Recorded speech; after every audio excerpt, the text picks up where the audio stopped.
Daily stock market update on the 13th of January, about 90 minutes before US market open. Yesterday, I was at a JP Morgan private bank event. So I'll put in some of those insights into what's happening with the markets.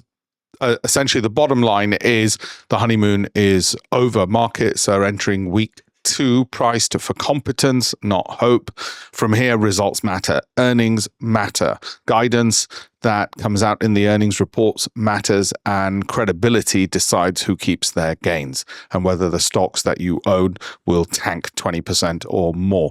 Everything else is going to get repriced quietly but very efficiently. That means quickly. Okay, so let's have a look at some of these stocks and the broad market overview, US and UK.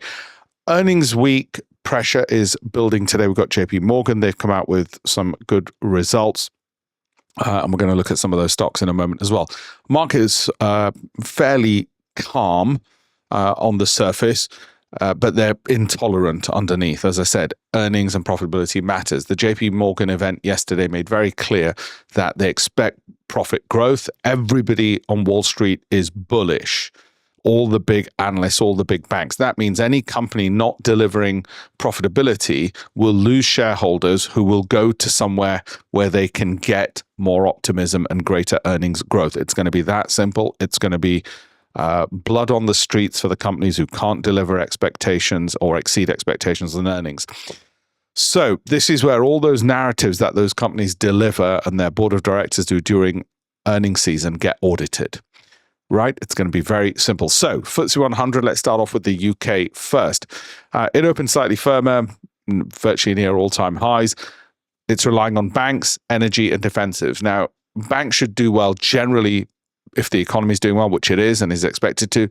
Energy demand, AI spending accounted for about 40% of US GDP last year. So if there continues to be global energy demand because of GDP growth and because of increased AI spending, which is significant, it's of governmental levels, then energy stocks should continue. And those looking for a little bit of a quieter life, the defensives, i.e. the counter-cyclicals, the non-cyclicals, things that you need, essentials, okay, supermarkets, those kind of things are also more popular. We don't go by sector rotation or sector names. We go by what the companies themselves are delivering in terms of profitability, because it's companies that matter, not sectors, not narratives. The momentum is somewhat subdued, but it's reliable. Okay, it's not going through the roof, but it's certainly not falling, and there is something of a base there. So it's time to be calm and do nothing, which is usually the story for the stock market most of the time. The investor logic is this: the UK is a ballast. It's a safety place. They've got yields from dividends. They've got lower valuation risk rather than growth exposure. If you want growth exposure, as I do, you want American companies. If you just want slow, boring, a bit better than a bank account, then largely it's UK companies. Though some of those companies have done well, but you wouldn't be overexposed to any single company. You wouldn't be buying it for growth because you know where the growth story is. And the telltale sign of all this is there is little appetite for speculative mid-caps. So if you look at the FTSE 250, there isn't a lot of volume going into those. And that suggests that people are going for safety in the FTSE 100, the 100 largest companies, not the 250 smaller ones after that. Capital wants certainty, not ambition when it comes to the UK. So let's turn to the US, the S&P 500, the NASDAQ, and the Dow. The futures slightly positive, which give an indication of how the market might open. So it looks like it'll open slightly more positive, but conviction remains selective. It is not across the board. JP Morgan think that that's going to broaden out this year, but they noted that they've been wrong for the last few years. Index strength continues to mask dispersion underneath. It is very, very concentrated in the big cap companies, the ones that I own, for instance. The mega cap tech is what's propping up the benchmarks and making things look good. Will that trickle down? Will their spending and their profits trickle down to other companies? Some of the banks think so, others don't. I don't care. I don't mind being somewhat concentrated in the holdings that I have because it's been bloody lucrative, which has created a good buffer that if we do get volatility and drawdowns in the S&P of, say, 14%, which is the number a lot of the street is agreeing on will happen this year, then we can easily ride that storm. The market is not nervous, but it's no longer generous. either as things stand. As I've said before, also for the UK as it is for the US, more so for the US, misses on profits will be punished faster than beats on profitability are rewarded. If you exceed expectations, you'll get a bit of a tap on the back because everybody's doing it. If you miss it, you're going to get smacked down. The reason for that is there's few who are missing it in this environment. So if you're the laggard, you're going to stand out like a really sore thumb, which has been hit by a hammer until it got even more sore. Macro developments, baseline view, soft landing is the case. In other words, no recession, growth slowing somewhat, inflation easing, no immediate policy shocks. You might think, wait a minute, what about that thing Trump did with the chairman of the Federal Reserve? That's not a policy shock. When you get a populist president such as a Donald Trump, you would expect fiscal loosening. In other words, lower taxes, more spending. That's happening. You would expect monetary weakness. In other words, quantitative easing and more easier to understand, lower interest rates. That's happening. More money in the system, inflationary in the short term. In other words, nominal stock prices go up. Good for us for this year. Don't worry about what's going to happen 2 years from now, 3 years, 4 years, when the turkeys come home to roost. We'll worry about that when we come to it. But for the moment, things look good. Markets are no longer trading the story and the narratives. They're trading evidence. That's how it looks at the moment, right? Interest rates, Bank of England easing expectations are fully embedded. Everybody's expecting them to cut rates. Rates are stabilizing assets. They're not inflating them. So it's at the Goldilocks level, which is also what JP Morgan Private Bank were saying yesterday as well. If anything, they felt that they've been too bearish on US GDP. Speaking of the US Federal Reserve, remains on hold in terms of interest rates. Doesn't look like they're going to be pressured to lower interest rates anytime soon, which is fine as long as they don't stop cutting them. Markets are no longer pricing in when there's going to be cuts, but what breaks first. In other words, are they going to stop cutting and indicate that? Rates have lost narrative dominance. They're not the dominant factor. Earnings are the dominant factor. Now we're going to come to some of those companies. Turning briefly to commodities and crypto before we turn to individual stocks. And don't forget, if you like what I'm doing and you like receiving it for free, then we need more viewers. To get more viewers, you just got to like, subscribe, follow, share. If you do, or save these videos, if you do any of those, the algorithms on TikTok and YouTube send it to more people, and so more people will view it, and therefore it's worth my time doing more of these. Commodities, oil, Brent, crude, it's still in the low 60s. Now, the Venezuela situation should keep those oil prices for the rest of the year relatively depressed.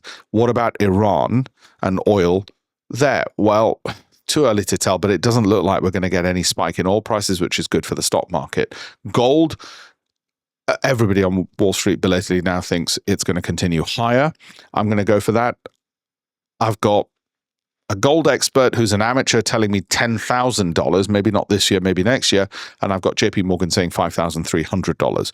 But what are you going to use it for? If you're going to trade, that's on you. But if it's an investment, a reduction in volatility in your portfolio and a dampener, then 5% of your total investments would be in gold, and an ETF is fine. My wife happens to hold coins. So gold is not forecasting any collapse in the markets. It's hedging against complacency. That's why you have it. Okay. And that's a nice balance to have for it. It's now becoming a diversifier held by more and more by central banks, particularly the Chinese. Crypto, the consolidation continues. Nothing interesting. Institutional flows dominate. Again, JP Morgan are talking about how they've got some a little bit. I don't think they want to overexpose themselves on that. Crypto is trading like a mature risk asset, not a macro savior.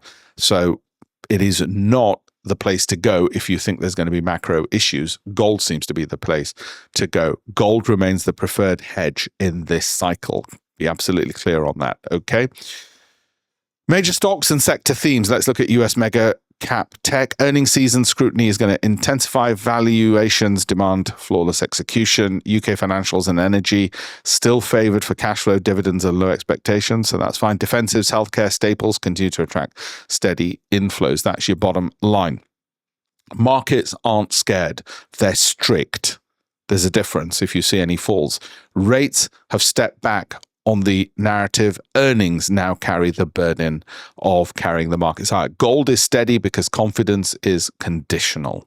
It's not because of panic. This market rewards delivery, not storytelling. And if we look at what's going on with the markets, and we look at some of the companies that we can see out there, then I've got in the news JP Morgan, AMD, I happen to own both of those, also up again, Western Digital and Seagate. So that whole tech story is definitely still out there. Any other big stories coming out? Well, Bank of America have boosted Micron price target for those who are clients.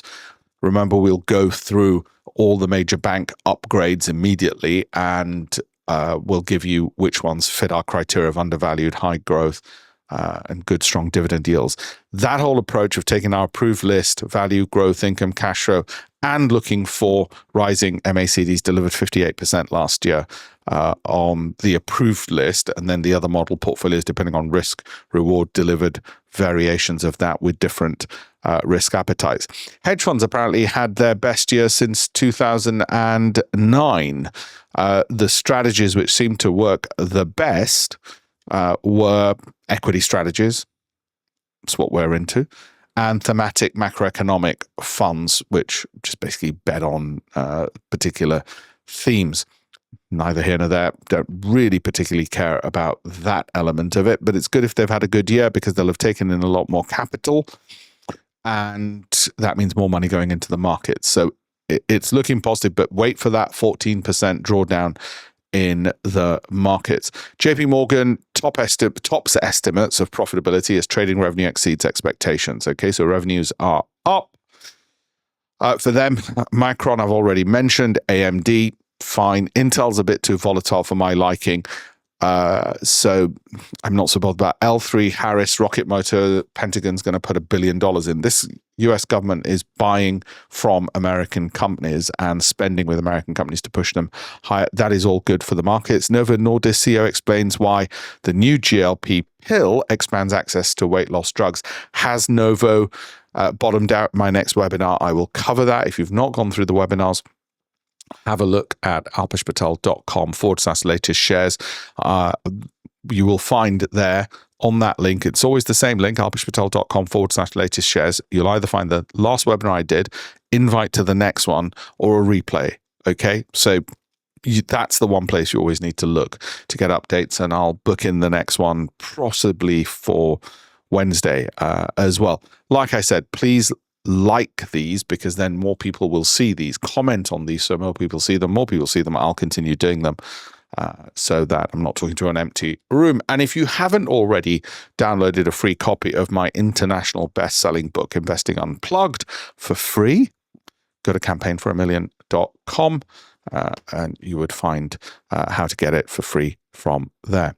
Thank you all very much. I've got a load of video recordings from yesterday's JP Morgan event to do for my private clients and let them know what I'm buying more of from my stocks and from the model portfolios. So keep watching. Thank you very much.